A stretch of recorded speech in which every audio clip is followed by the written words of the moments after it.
ಎಲ್ಲರಿಗೂ ನಮಸ್ಕಾರ ಸ್ನೇಹಿತರೆ. ಈ ವರ್ಷ 2026 ಮಾರ್ಚ್ 19ರಂದು ಶಕ್ತಿಶಾಲಿ ಯುಗಾದಿ ಅಮಾವಾಸ್ಯೆ ಬಂದಿದೆ. ಈ ದಿನ ಮನೆಯ ಬಾಗಿಲಿಗೆ ಈ ವಸ್ತು ಕಟ್ಟಿದರೆ ನಿರಂತರವಾಗಿ ಮನೆಗೆ ಹಣ ಬರ್ತಾನೆ ಇರುತ್ತದೆ.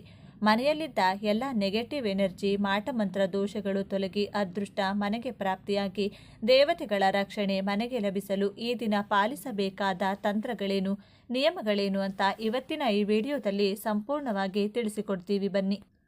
ಇನ್ನು ಈ ಒಂದು ಬೇರನ್ನ ನಿಮ್ಮ ಮನೆಗೆ ತಂದರೆ ಪಿತೃಶಾಂತಿಯಾಗುತ್ತದೆ. ಮನೆಯಲ್ಲಿ ಪಿತೃದೋಷ ಇದ್ದರೆ, ಕುಟುಂಬಕ್ಕೆ ಪಿತೃಶಾಪ ಇದ್ದರೆ ಯಾವೆಲ್ಲ ಸೂಚನೆಗಳು ಸಿಗುತ್ತವೆ, ಈ ಮಾಸದಲ್ಲಿ ಯಾವ 4 ರೂಪಗಳಲ್ಲಿ ಪಿತೃಗಳು ನಿಮಗೆ ಕಾಣಿಸಿಕೊಳ್ಳುತ್ತಾರೆಂದು ಇವತ್ತಿನ ಈ ವಿಡಿಯೋದಲ್ಲಿ ಸಂಪೂರ್ಣವಾಗಿ ತಿಳಿಸಿಕೊಡ್ತೀವಿ ಬನ್ನಿ.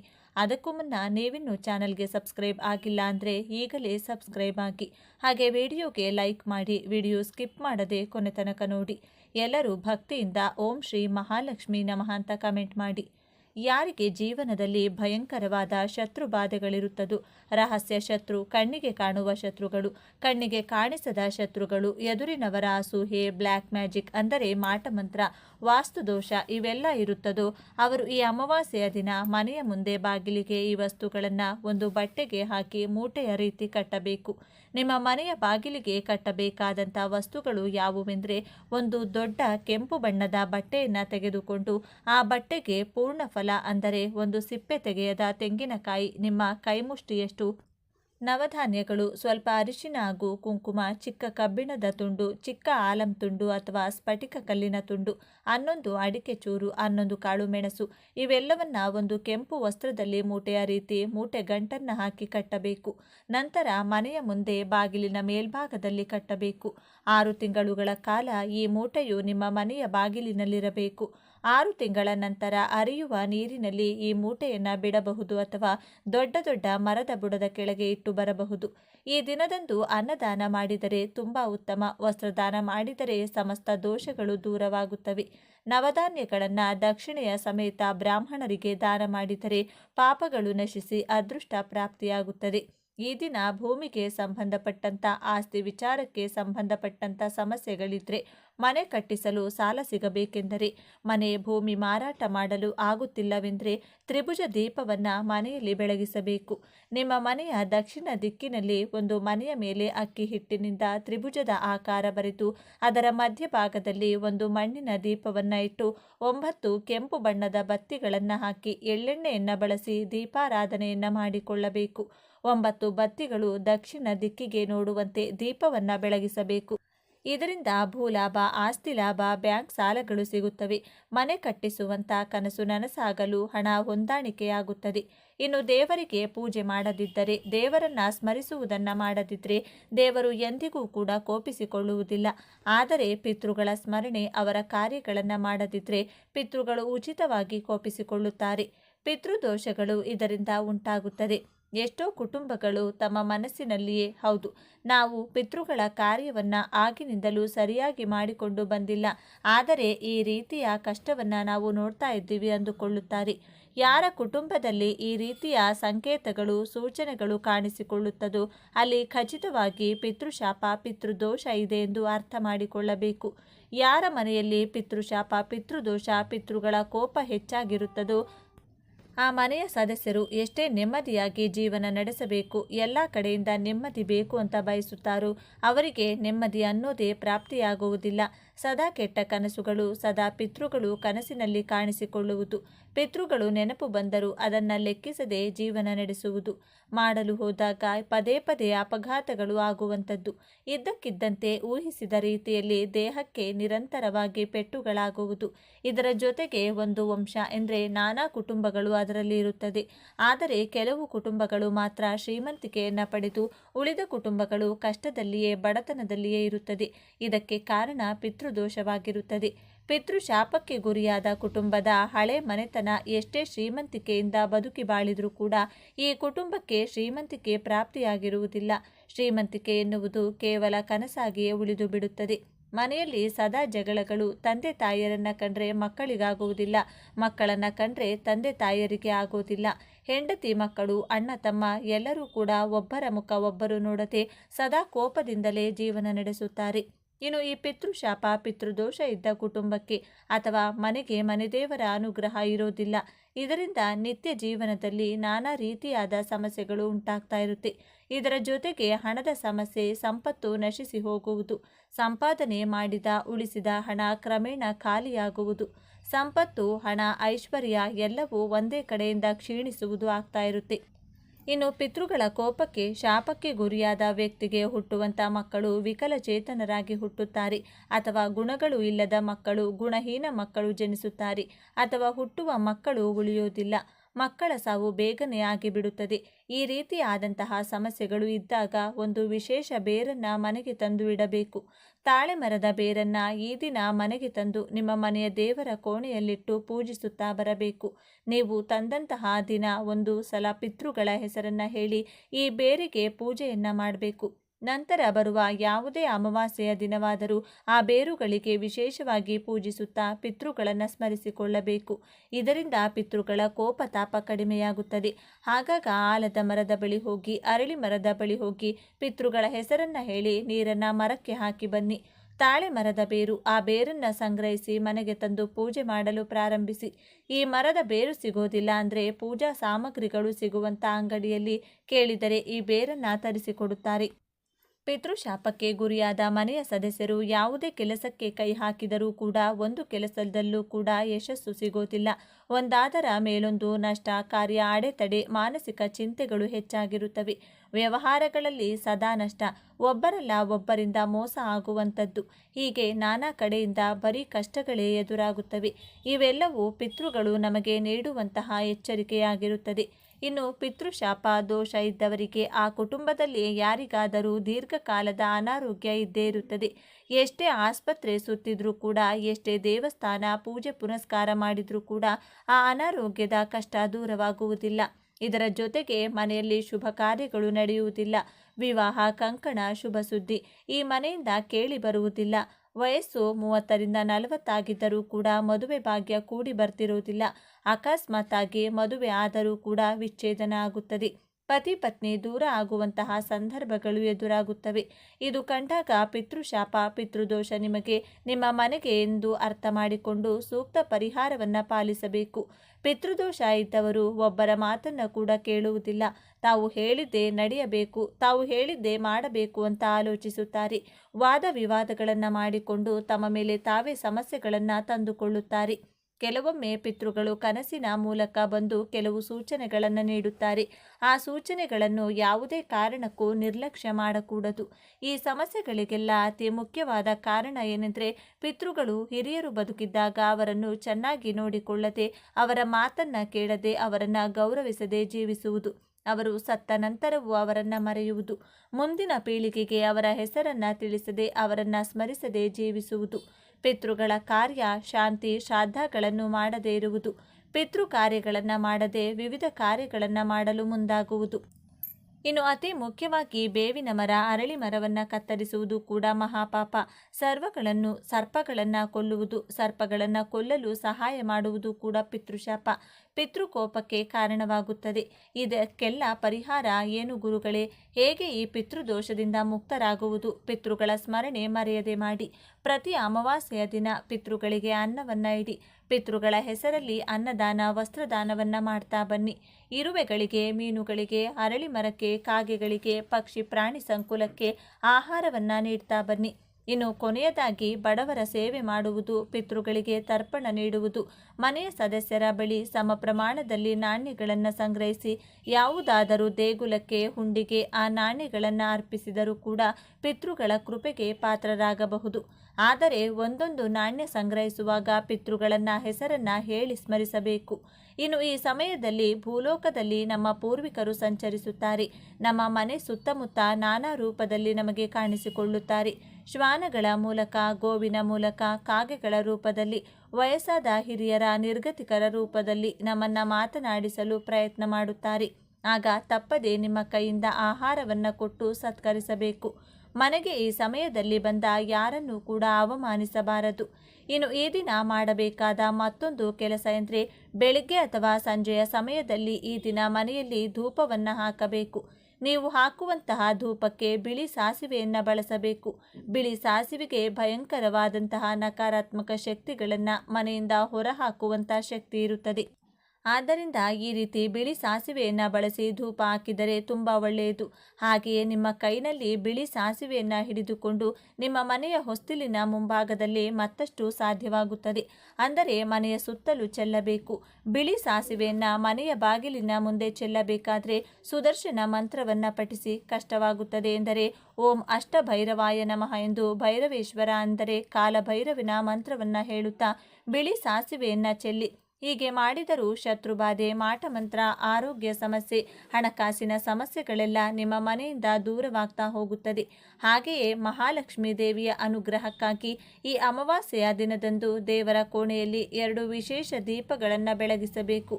ಲಕ್ಷ್ಮೀ ದೇವಿಯ ಮುಂದೆ 2 ಕಡೆಯೂ ಮಣ್ಣಿನ ದೀಪಗಳನ್ನು ಇಟ್ಟು ಒಂದೊಂದು ದೀಪಕ್ಕೂ 3 ಬತ್ತಿಗಳನ್ನು ಹಾಕಿ ದೀಪಾರಾಧನೆಯನ್ನು ಮಾಡಬೇಕು. 2 ದೀಪಕ್ಕೂ ಒಟ್ಟಾರೆಯಾಗಿ 6 ಕೆಂಪು ಬಣ್ಣದ ಬತ್ತಿಗಳನ್ನು ಹಾಕಿ ಎಳ್ಳೆಣ್ಣೆಯನ್ನು ಬಳಸಿ ದೀಪಾರಾಧನೆಯನ್ನು ಮಾಡಬೇಕು. 2 ಬತ್ತಿಗಳನ್ನು 1 ಬತ್ತಿ ಮಾಡಿ ಒಟ್ಟು 6 ಬತ್ತಿಗಳನ್ನು ತಯಾರಿಸಿ ಕುಂಕುಮದ ನೀರಿನಲ್ಲಿ ನೆನೆಸಿ ನಂತರ ಒಣಗಿಸಿ ದೀಪಕ್ಕೆ ಬಳಸಬಹುದು. ಅಥವಾ ಪೂಜಾ ಸಾಮಗ್ರಿಗಳ ಅಂಗಡಿಗಳಲ್ಲಿ ನೇರವಾಗಿ ಕೆಂಪು ಬತ್ತಿಗಳನ್ನು ತಂದು ನಿಮ್ಮ ಮನೆಯಲ್ಲಿ ದೀಪಾರಾಧನೆಗೆ ಬಳಸಬಹುದು. ನೀವು ದೀಪಕ್ಕೆ ಹಾಕುವ ಬತ್ತಿಗಳಲ್ಲಿ ಒಂದು ಬತ್ತಿಯು ಪೂರ್ವ ದಿಕ್ಕು, ಇನ್ನೊಂದು ಉತ್ತರ ದಿಕ್ಕು, ಮತ್ತೊಂದು ಈಶಾನ್ಯ ದಿಕ್ಕು ನೋಡುವಂತೆ ಇಡಬೇಕು. ಆಗಿನಿಂದ ಮಾಡಿದ ಸಿಹಿಯ ನೈವೇದ್ಯ ಮಾಡಿ ದೇವಿಗೆ ಪೂಜಿಸಬೇಕು. ನಂತರ ಓಂ ಶ್ರೀ ಮಹಾಲಕ್ಷ್ಮೀ ನಮಃ ಎಂದು 108 ಬಾರಿ ಹೇಳಿಕೊಂಡ್ರೆ ಗೆಜ್ಜೆ ಸಪ್ಪಳವನ್ನು ಮಾಡುತ್ತಾ ಮಹಾಲಕ್ಷ್ಮೀ ದೇವಿಯು ಮನೆಗೆ ಪ್ರವೇಶ ಮಾಡುತ್ತಾಳೆ. ಮನೆಯಲ್ಲಿನ ಎಲ್ಲ ಕಷ್ಟ ಕಳೆದು ಆಯಸ್ಸು, ಆರೋಗ್ಯ, ಯಶಸ್ಸು ಕೊಟ್ಟು ಅನುಗ್ರಹಿಸುತ್ತಾಳೆ. ನೋಡಿದ್ರಲ್ಲ, ಈ ದಿನ ಯಾವೆಲ್ಲ ವಿಧಿವಿಧಾನಗಳನ್ನು ಪಾಲಿಸಬೇಕು ಅಂತ ಇವತ್ತಿನ ಈ ವಿಡಿಯೋದಲ್ಲಿ ತಿಳಿಸಿಕೊಟ್ಟಿದ್ದೇವೆ.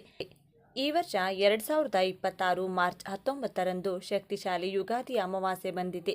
ಅತ್ಯಂತ ಶುಭಕಾರಕ ಈ ದಿನ ಅರಿಶಿಣದ ಡಬ್ಬದಲ್ಲಿ 2 ವಸ್ತುಗಳನ್ನು ಹಾಕಿಡಿ. ಸ್ನೇಹಿತರೆ, ದಾರಿದ್ರ್ಯವನ್ನು ಅನುಭವಿಸುತ್ತಾ ಇರುವಂಥ, ಬಡತನವನ್ನು ಅನುಭವಿಸುತ್ತಿರುವಂಥವರು, ಗಂಡನ ಸಂಪಾದನೆ ಸರಿಯಾಗಿಲ್ಲದೆ ಮನೆಯಲ್ಲಿ ಆರ್ಥಿಕ ಸಂಕಷ್ಟಗಳನ್ನು ಅನುಭವಿಸುತ್ತಿರುವಂಥವರಿಗೆ ಈ ಒಂದು ಪರಿಹಾರ ಅದ್ಭುತವಾಗಿ ಕೆಲಸವನ್ನು ಮಾಡುತ್ತದೆ. ಸ್ನೇಹಿತರೆ, ಸಾಯಂಕಾಲ ಸಮಯದಲ್ಲಿ ಮಾಡಿಕೊಳ್ಳುವಂಥದ್ದು ಈ ಒಂದು ಪರಿಹಾರವನ್ನು ಮಾಡಿಕೊಳ್ಳಿ.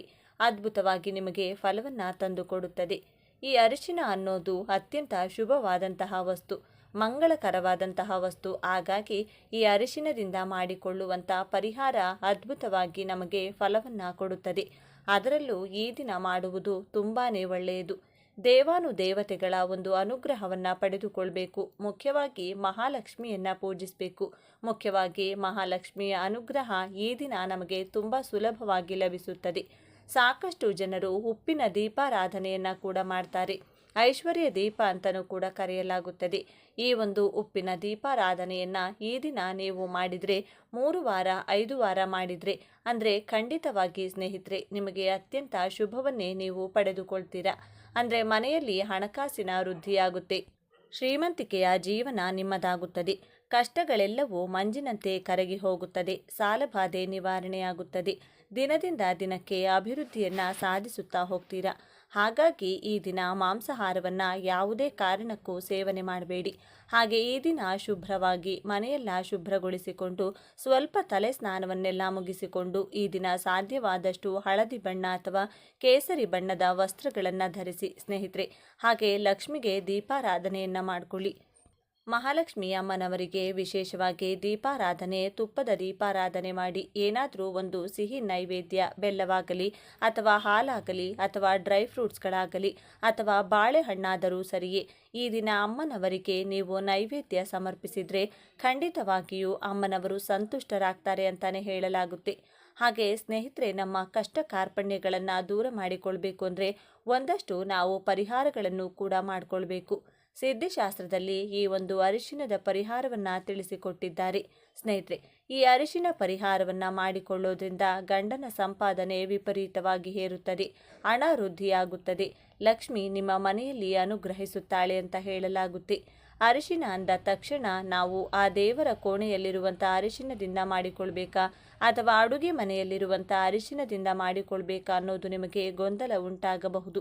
ಸ್ನೇಹಿತರೆ, ಅಡುಗೆ ಮನೆಯಲ್ಲಿರುವಂಥ ಅರಿಶಿನದ ಡಬ್ಬ ಏನಿದೆ ಅದರಲ್ಲಿ ಮಾಡಿಕೊಳ್ಬೇಕು. ಹಾಗೆ ಇನ್ನೊಂದು ವಿಶೇಷವಾಗಿ ನೀವು ಗಮನಿಸಬೇಕಾಗಿರುವಂಥದ್ದು, ಯಾವುದೇ ಕಾರಣಕ್ಕೂ ಅರಿಶಿನದ ಡಬ್ಬವನ್ನು ಪ್ಲಾಸ್ಟಿಕ್ ಡಬ್ಬದಲ್ಲಿ ಇಟ್ಕೊಳ್ಬೇಡಿ. ಗಾಜಿನ ಡಬ್ಬದಲ್ಲಿ ನೀವು ಅರಿಶಿನವನ್ನು ಇಟ್ಕೊಂಡ್ರೆ ಬಹಳ ಒಳ್ಳೆಯದು ಅಂತಾನೆ ಹೇಳಲಾಗುತ್ತೆ. ಗಾಜು ಅಥವಾ ಸ್ಟೀಲಲ್ಲೂ ಕೂಡ ನೀವು ಇಟ್ಕೊಳ್ಬಹುದು. ಆದರೆ ಎಲ್ಲದಕ್ಕಿಂತ ಗಾಜಿನ ಡಬ್ಬ ಬಹಳ ಒಂದು ಶ್ರೇಷ್ಠ ಅಂತಾನೆ ಹೇಳಲಾಗುತ್ತೆ. ಹಾಗಾಗಿ ಗಾಜಿನ ಬಟ್ಲಲ್ಲಿ ಸ್ವಲ್ಪ ಅರಿಶಿನವನ್ನು ಹಾಕಿಟ್ಟುಕೊಳ್ಳಿ. ಹಾಗೆ ನಿತ್ಯ ನೀವು ಅಡುಗೆ ಮನೆಗೆ ಬಂದಂಥ ಸಂದರ್ಭದಲ್ಲಿ ಅರಿಶಿನವನ್ನು ಮುಟ್ಟಿ ನಮಸ್ಕರಿಸಿಕೊಳ್ಳಬೇಕು. ಕಲ್ಲುಪ್ಪನ್ನು ಮುಟ್ಟಿ ನಮಸ್ಕರಿಸಿಕೊಂಡ್ರೆ ಲಕ್ಷ್ಮಿಯ ಅನುಗ್ರಹ ನಿಮಗೆ ಸಿಗುತ್ತದೆ. ಇಡೀ ದಿನ ನೀವು ಶುಭವನ್ನೇ ಕಾಣ್ತೀರಾ ಅಂತಲೂ ಕೂಡ ನಮಗೆ ಶಾಸ್ತ್ರಗಳಲ್ಲಿ ತಿಳಿಸಿಕೊಡ್ತಾರೆ. ಇಂತಹ ಒಂದು ಅದ್ಭುತವಾದಂತಹ ಅರಿಶಿನದಿಂದ ಈ ಒಂದು ಪರಿಹಾರವನ್ನು ಖಂಡಿತವಾಗಿಯೂ ನೀವು ಮಾಡಿಕೊಳ್ಳಿ. ಯಾಕಂದರೆ ಲಕ್ಷ್ಮಿ ಅರಿಶಿನದಲ್ಲಿ ನೆಲೆಯೂರಿರುತ್ತಾಳೆ. ಲಕ್ಷ್ಮಿಗೆ ಅರಿಶಿನ ಅಂದರೆ ಈ ಮಂಗಳಕರವಾದಂಥದ್ದು. ಹಾಗಾಗಿ ಈ ಅರಿಶಿನಕ್ಕೆ ಹಣವನ್ನು ಆಕರ್ಷಣೆ ಮಾಡುವಂಥದ್ದು, ಹಾಗೆ ದೋಷಗಳನ್ನು ನಿವಾರಣೆ ಮಾಡುವಂಥದ್ದು, ದೈವಾಕರ್ಷಣೆ ಇರೋದ್ರಿಂದ ಖಂಡಿತವಾಗಿ ಅರಿಶಿನದಿಂದ ಈ ಪರಿಹಾರವನ್ನು ನಾವು ಮಾಡಿಕೊಳ್ಬೇಕು. ಸ್ನೇಹಿತರೆ, ಈ ಅರಿಶಿನದ ಡಬ್ಬದಲ್ಲಿ ಯಾವ ವಸ್ತುವನ್ನು ಹಾಕಿಟ್ಕೊಳ್ಬೇಕು ಅಂತ ಅಂದರೆ ಸ್ನೇಹಿತರೆ, ಮೊದಲನೇ ಒಂದು ವಸ್ತು ಅಂದರೆ 2 ಏಲಕ್ಕಿ. 2 ಏಲಕ್ಕಿಯನ್ನು ಇದರಲ್ಲಿ ನಾವು ಬಳಸಬೇಕು. ಏಲಕ್ಕಿ ಅನ್ನೋದು ಧನಾಕರ್ಷಣೆಯನ್ನು ಮಾಡುತ್ತದೆ. ಈ ಅರಿಶಿನದೊಳಗಡೆ ಏಲಕ್ಕಿಯನ್ನು ನಾವು ಹಾಕೋದ್ರಿಂದ ವಿಪರೀತವಾದಂತಹ ಧನ ಪ್ರಾಪ್ತಿ ಸಿಗುತ್ತದೆ. ಅಡುಗೆ ಮನೆಯ ಅರಿಶಿನ ಕಲ್ಲುಪ್ಪಿನಲ್ಲಿ ಮಹಾಲಕ್ಷ್ಮಿ ನೆಲೆಯವರು ಇರ್ತಾರೆ. ಅದರಲ್ಲಿ ಈ ಸುಗಂಧ ದ್ರವ್ಯದಲ್ಲಿ ಶ್ರೇಷ್ಠವಾದಂಥ ಈ ಏಲಕ್ಕಿಯನ್ನು ನಾವು ಇದರಲ್ಲಿ ಬಳಸೋದ್ರಿಂದ ವಿಪರೀತವಾದಂತಹ ಧನ ಪ್ರಾಪ್ತಿಯೋಗ ಉಂಟಾಗುತ್ತದೆ.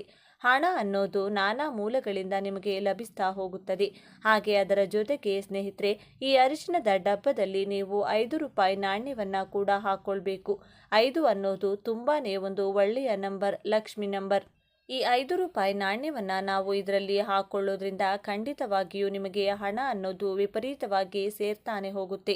ಈ ರೀತಿ ನೀವು 5 ರೂಪಾಯಿ ನಾಣ್ಯ ಹಾಗೇನೆ ಏಲಕ್ಕಿ ಇದನ್ನು 24 ಗಂಟೆಗಳ ಕಾಲ ನೀವು ಬಿಡಬೇಕಾಗುತ್ತೆ. ನೀವು ಈ ದಿನ ಸಾಯಂಕಾಲ ಗೋಧೂಳಿ ಸಮಯದಲ್ಲಿ ಹಾಕ್ಕೊಂಡ್ರಿ ಅಂದರೆ ಮರುದಿನ ಗೋಧೂಳಿ ಸಮಯದಲ್ಲಿ ಈ ಅರಿಶಿನ ಮತ್ತು ಏಲಕ್ಕಿ ಏನಿದೆ ಇವೆರಡನ್ನೂ ಕೂಡ ತೆಗೆದು ಹಣ ಇಡುವಂಥ ಜಾಗದಲ್ಲಿ, ಬೀರುವಿನಲ್ಲಾಗಲಿ, ತಿಜೋರಿಯಲ್ಲಿ ಅಥವಾ ಗಲ್ಲಪೆಟ್ಟಿಗೆ ಇಟ್ಕೊಳ್ಬಹುದು.